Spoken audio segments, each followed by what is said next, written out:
These are a couple of drawings by Leonardo da Vinci, and in them Leonardo da Vinci explores measuring the correct proportions of the facial features. And in them, you see a lot of the things that still, even though these are Renaissance drawings, survive in the measurements that artists do with heads today. For instance, on the drawing on the right, which is the profile, you see there are a lot of sections that, well, first of all, the head fits in a box or a square, and that square is divided into several parts. The main parts though, is just above the brow, just right where the eyebrows are, and the nose and the chin, where it's divided into thirds. Then it's divided again.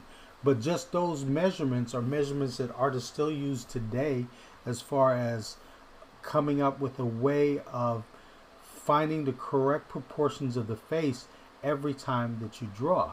Now, these are not proportions that fit everybody. These are just basically standard proportions that artists have come up with. And these drawings go back to the Renaissance. Now, I haven't researched any further back than that, but I'm pretty sure that you would find drawings by artists that measure the proportions of the face in a similar way. Now, over here, there's another to the left, another drawing by Leonardo da Vinci, and again, he's measuring the profile of the head using similar methods that he used in those other drawings. On the right is Albrecht Dürer, another Renaissance artist who, using the dividing the head, he does it in quarters here, but they're not quarters, they're four divisions of different sizes to count for the differences in people's features, since not everybody's the same. So he just slides these, move these up and down to place the features according to, I guess, the model, or according to his imagination. Some of these look a little grotesque, if you ask me, but he's using measurements. He's fitting the head within the square, and then he's dividing that square into four parts, at least according to this profile. And doing that, he comes up with this measurement that you see here. Okay, so right now, there are a couple of very, very popular methods of coming up with the correct proportions of the face. Now, this is a quick sketch, and this sketch illustrates one of those methods, which is the Loomis method, one that's very popular, and one that you see here is based on the square divided into thirds, a line forming the center comes down the middle over there, and then there's a sphere within there that represents the cranium. And all of the features of the face fit into this diagram right here.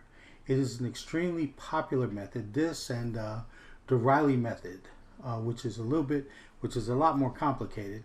But there are also other diagrams that Loomis uses to represent the proportions of the face, some a little bit more complicated, some less so. But now, I have not come up with anything original. This was proportions based on what Loomis did, but because I did it from memory of the drawings that I seen by him, and these proportions, they were a little bit different from the proportions that he recommended, that he laid out. Now, they were, I mean, it was same thing, just some errors here, or some things that I just did differently. But I kept this because basically it allowed me to come up with the proportions that I was looking for the correct placement of the face, or the features of the face. And then I was free to place them and go on ahead with my drawing. So it's still based on the diagram that you see Loomis used, just a little tweak here and there that was based on my memory of such a thing. And probably not just his, but memories of other diagrams that I saw, because there were many other artists who, as was shown with the Renaissance artists, who came up with similar things. I mean, these proportions are old. These proportions go back to the Renaissance, having the square, dividing it into thirds, and then dividing again to correctly place these features of the face. I didn't think that all of that was necessary to get where you want to go. It might be so, depending on the size of the illustration or the painting that you're trying to do. But for sketching, for drawing from life, there's only so much measurement that I believe that you need to do. But as you can see, a lot of this, now I'm going to go over this. I'm going to do a much cleaner version of this. But just for the sake of representing it here, I'm going to explain how it is that I came by this way of drawing the head. You can see where it differs from the Loomis method. I mean, I went ahead and added that chin underneath. But the thing about it is that for me, it worked. For me, it was something that I continued to use, and I was able to get the proportions of the face right.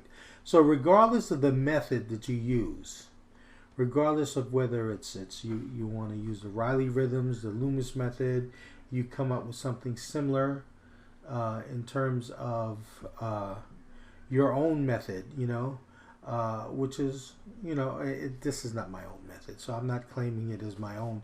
It is loosely based on the Loomis method, and as well as other, as of course the proportions of other artists that you see. But it is a way of me confidently putting down the measurements where I know all the features are in the right place, so that I can go ahead and once all of those features are in the right place, everything is in the correct proportions, I can go ahead and continue to work on my drawing with confidence. So I'm going to speed this up, and then at the end of this, I'm going to come back and do this over again. I'm not going to, I'm going to explain more step by step what it is that I did.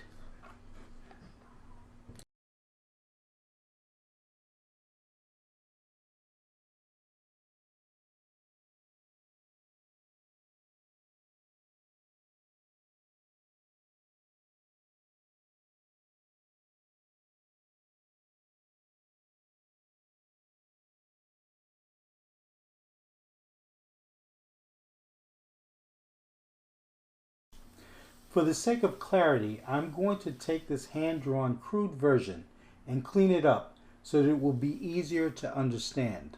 The diagram is made up of a square that is divided into thirds for the areas of the middle and the lower face, and a sphere at least partly drawn to indicate the cranium.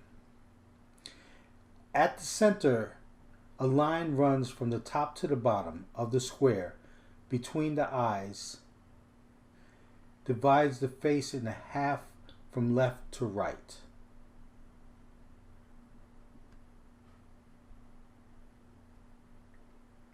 Within this grid, I begin to indicate where the features would go.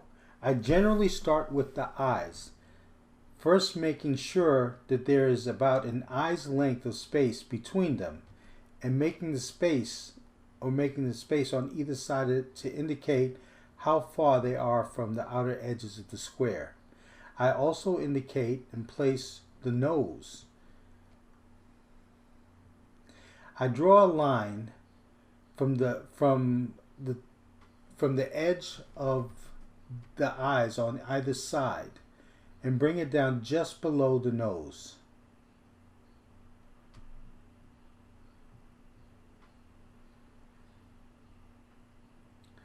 Under the nose, about halfway to the bottom part of the square, I start to indicate the mouth, and the lower lip falls just at the bottom of the square.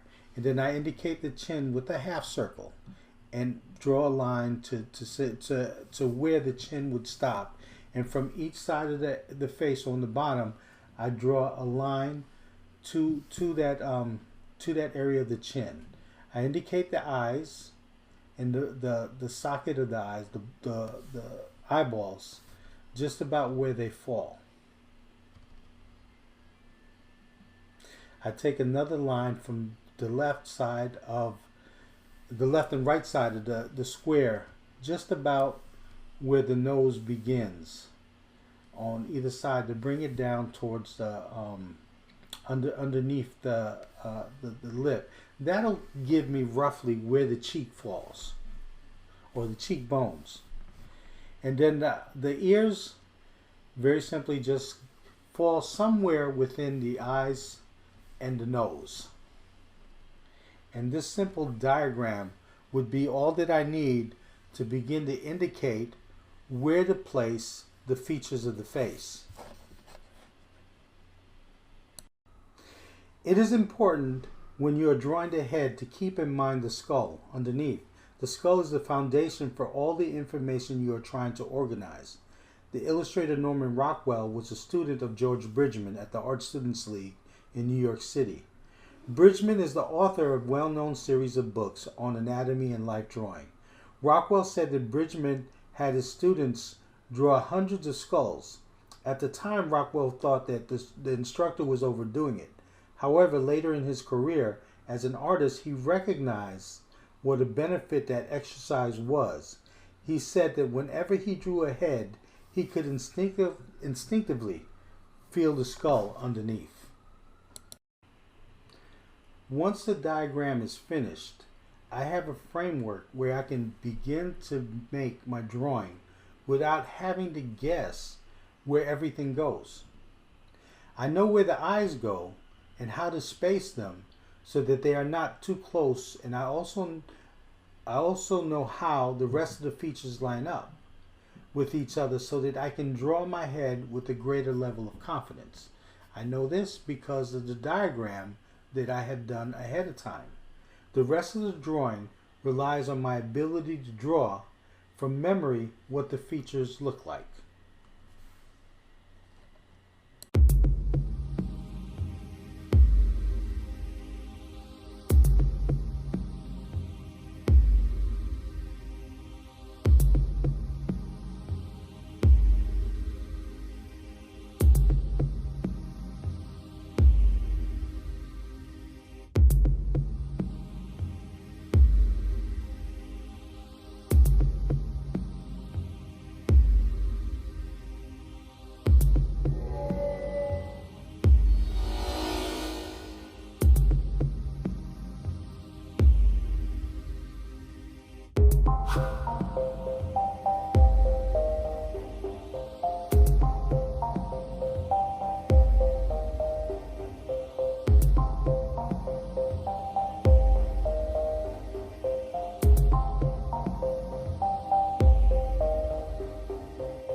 So right here, pretty much, even though what I started out with was just a memory of what these drawings were like as far as the Loomis method is concerned, it's still pretty close to it, and it gives me the proportion. Now I decided to stay with this because the old adage, if it isn't broke, you don't fix it, right?